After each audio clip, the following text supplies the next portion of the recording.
Hello, नमस्ते। मेरा नाम ऋतु है। Welcome to my vlog. जैसे मैंने आपको अपनी पिछली वीडियोस में दिखाया है कि मैं अपनी एसीएल और मेनिस्कस प्रीहैब पे चल रही हूँ, तो अब उसकी सर्जरी है मेरी और मुझे बहुत ही ज़्यादा डर लग रहा है उसको लेकर। मेरे को डर सर्जरी का तो लग ही रहा है, बट उसके बाद आफ्टर रिज़ल्ट से बहुत ज़्यादा डर लग रहा है। बिकॉज मैं इतनी ज़्यादा एक्टिव नहीं हूँ, मैं बहुत ज़्यादा लेज़ी हूँ। क्योंकि अब मुझे रिकवरी के लिए अपने बहुत अच्छे से एक्सरसाइज करनी होगी, चाहे मैं बेड वाली एक्सरसाइज हो, चाहे मुझे वॉक करना हो, चाहे कुछ भी करना हो, मुझे अब बहुत अच्छे से अपनी एक्सरसाइज करनी होगी। तो उसको सोच सोच कर मुझे बहुत ज़्यादा डर लग रहा है, कैसे होगा, मैं इसे कर पाऊँगी नहीं कर पाऊँगी। बट हाँ, मैं हिम्मत तो नहीं हारूँगी, ना आज तक कभी हारी है ना कभी हारूँगी। तो मैं देखती हूँ कि कैसे होगा। मैं बताऊँगी आपको अपना एक्सपीरियंस भी आने वाली वीडियोस में कि कैसा मुझे फ़ील हो रहा है, चलने में कोई प्रॉब्लम तो नहीं आ रही है। बट पहले मेरी एक बार सर्जरी हो जाए, सर्जरी का मेरा एक्सपीरियंस कैसा रहा पूरा प्रोसेस। और जितना हो पाएगा, मैं जितना अगर वहाँ हॉस्पिटल में कुछ वीडियोस कैप्चर कर पाई तो मैं वीडियो कैप्चर भी करूँगी, तो मैं और वो वीडियोस भी लगा दूँगी और मैं दिखाऊँगी भी, बताऊँगी भी क्या था क्या नहीं था। बट अभी पहले वेटिंग फॉर द सर्जरी। जहाँ तक है कि अप्रूवल भी आ चुका है और सर्जरी में भी हो सकता है 9 मार्च को मेरी हो जाएगी। और लेट्स सी क्या होगा क्या नहीं होगा। होप फॉर दी बेस्ट कि बस अच्छे से सर्जरी हो जाए, जल्दी से रिकवरी हो जाए। मेरे को तो बहुत ज़्यादा डर लग रहा है कि अगर एनेस्थीसिया जब हटेगा, क्योंकि बॉडी पार्ट अगर सर्जरी करेंगे तो बॉडी पार्ट को सुन तो करेंगे। एनेस्थीसिया जब हटेगा और जो मेरा पेन होगा, क्योंकि स्टिचेस होंगे, तो ऑब्वियस सी बात है नी बेंड करने में या वैसे भी पेन बहुत ज़्यादा होगा। तो वो कितना रहता है, मुझे उससे भी ज़्यादा डर लग रहा है। और सबसे ज़्यादा डर लग रहा है वॉशरूम में बैठने से। एक्चुअली अभी भी ना मैं ब्रेस पहन के ठीक से बैठ नहीं पाती हूँ। ऑल्दो जो हमारे इंग्लिश टॉयलेट सीट है, तो इंडियन में तो बैठना ही नहीं है, बिल्कुल ही नहीं बैठना है।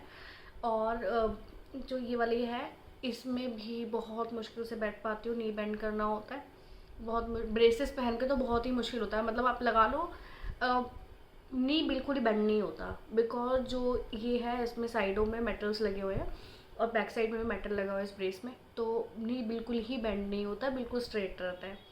बहुत मुश्किल होता है, कभी कभार तो बिना ब्रेस के भी चली जाती हूँ वॉशरूम।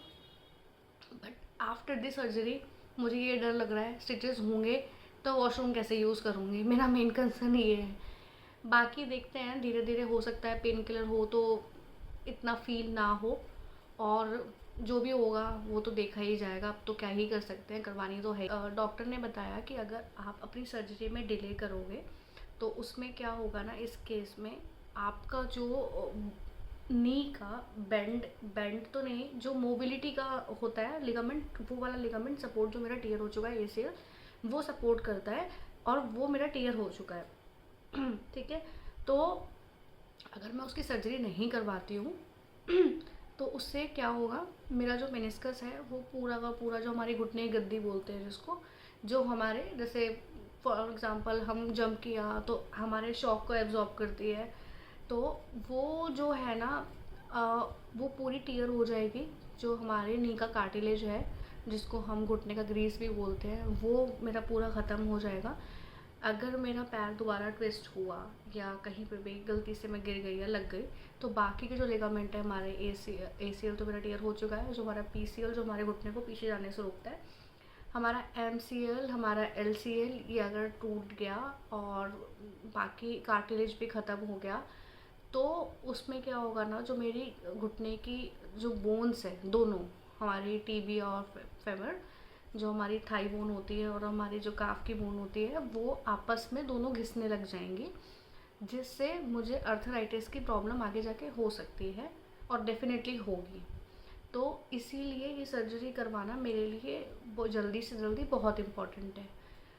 वैसे मैं चल पा रही हूँ, बट हाँ मुझे डिफ़िकल्टी हो रही है, बहुत ज़्यादा डिफ़िकल्टी हो रही है वाइल डूइंग, मतलब लाइक मैं अगर स्टेयर्स से उतर रही हूँ तब भी इंस्टेबिलिटी हो रही है कि मुझे ऐसा लगता है बस मैं नीचे ही गिर जाऊँगी अभी।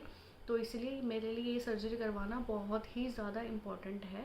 अगर मैं नहीं करवाऊँगी तो आगे जाके कुछ सालों में ही मेरा ये पूरा का पूरा नी ख़राब हो सकता है, फिर मुझे नी रिप्लेसमेंट के लिए जाना पड़ेगा। तो इससे बेटर है कि मैं पहले ही अपना जो ट्रीटमेंट है वो करवा लूँ, डॉक्टर की बात मान लूँ, अपनी ना चलाऊँ। और मेरी सबसे यही सलाह है कि अगर आपका जो डॉक्टर बोल रहा है, आपको एडवाइस कर रहा है, तो उनकी आप बात सुने। जब मैं मणिपाल हॉस्पिटल में थी तो मेरी एक आंटी से बात हुई, वो जस्ट ऐसी डिस्कशन करने लगी थी कि बेटा आपके क्या हो गया, क्या प्रॉब्लम है आपको, ये वो। तो ऐसे ही बात करते करते उन्होंने बताया कि उनकी जो नी की जो दोनों बोन्स है ना, वो एक के ऊपर एक चढ़ गई है, पूरी ऐसे हो गई है। तो उन्होंने क्या किया था ना, वो बता रही थी कि हम देहरादून घूमने के लिए गए थे और मैं ना मतलब खड़े खड़े आई थिंक पैर भी स्लिप नहीं हुआ था, वो साइड में एक साइड की तरफ से गिर गई थी, मतलब राइट साइड से गिर गई थी। तो उनका ना एक लिगामेंट टियर हो गया था, तो बट उनको डिफ़िकल्टी नहीं हो रही थी चलने में, क्योंकि उनको ये था कि बोन में फ्रैक्चर नहीं, क्योंकि पैर का मूवमेंट हो रहा है जैसे मेरा हो रहा था, प्रॉपर मूवमेंट पैर का। अभी भी पैर का मूवमेंट हो रहा है, मैं बेंड भी कर पा रही हूँ। तो उनको लगा, उन्होंने क्या करा, अपनी सिकाई विकाई करके जो डॉक्टर ने जैसे बताया, उन्होंने बोला कि आपका वेट ज़्यादा है, वेट कम कर लो। उन्होंने वेट, फिर आपका ठीक हो जाएगा। उन्होंने अपना बताया कि मैंने 10 किलो वेट भी कम कर लिया था, बट मेरा ठीक नहीं हुआ। उनको ये इंजरी हुई थी आज से 3 साल पहले। उसी टाइम डॉक्टर ने उनको बोल दिया था कि आपको ज़रूरत है अपने नी का ऑपरेशन करवाने की, सर्जरी करवाने के लिए, बट उन्होंने नहीं मानी उनकी बात। अब सिचुएशन ऐसी है कि उनका कार्टिलेज पूरा डैमेज हो चुका है, मेनिस्कस पूरा टियर हो चुका है, बाकी के लिगामेंट भी सपोर्ट नहीं कर पा रहे हैं नी को, और जो नी बोन है एक के ऊपर एक चढ़ गई है। तब उनके लिए सोचो आप, कितनी मुसीबत की बात है अब ये। अगर उन्होंने पहले ही डॉक्टर की बात मान ली होती और अपने घर वालों की बात मान ली होती, उनके हस्बैंड भी बोल रहे थे कि बेटा हमने तो तभी बोला था कि अपना ट्रीटमेंट करवा लो, डॉक्टर की बात मान लो। बट एज़ वी नो कि जो इंडियन मॉम्स होती हैं ना, वो मतलब मॉम्स भी नहीं यार, हम लोग भी कभी कभी ना अपनी हेल्थ को ना बहुत ले लेते हैं, लाइटली ले लेते हैं। कोई बात नहीं, थोड़ा सा हुआ है, थोड़ा सा पैर मुड़ा है, क्या ही हो गया, या हाथ मुड़ा है, क्या ही हो गया, बस गर्म पट्टी बांध लेते हैं, ऐसे काई कर लेते हैं, ये कर लेते हैं। हम अपने प्रॉपर से नहीं दिखाते हैं, बट हमें दिखाना बहुत बहुत बहुत ज़रूरी है। तो इसीलिए अब उनकी नी रिप्लेसमेंट सर्जरी होनी है आंटी की। तो अब हो सकता है कि मेरी ही जो सर्जरी हो, उनके आसपास ही उनकी भी सर्जरी होगी नी रिप्लेसमेंट की। अब मिलती है तो देखते हैं क्या बताती हैं वो, क्या रहा उनका एक्सपीरियंस। उनका भी जिन डॉक्टर से मैंने कंसल्ट किया, डॉक्टर राजीव वर्मा से मणिपाल हॉस्पिटल में, उन्होंने भी उनसे ही कंसल्ट किया है। अब बाकी उनका भी देखते हैं कैसा रहता है। आई होप जो हो उनका भी अच्छे से ट्रीटमेंट हो जाए, उनकी भी अच्छी सर्जरी हो जाए, अच्छे से रिकवरी हो जाए। उनको भी बोला है कि अगर आपकी नी रिप्लेसमेंट होता है तो आपको अपने एक्सरसाइज करने में बहुत ध्यान देना पड़ेगा।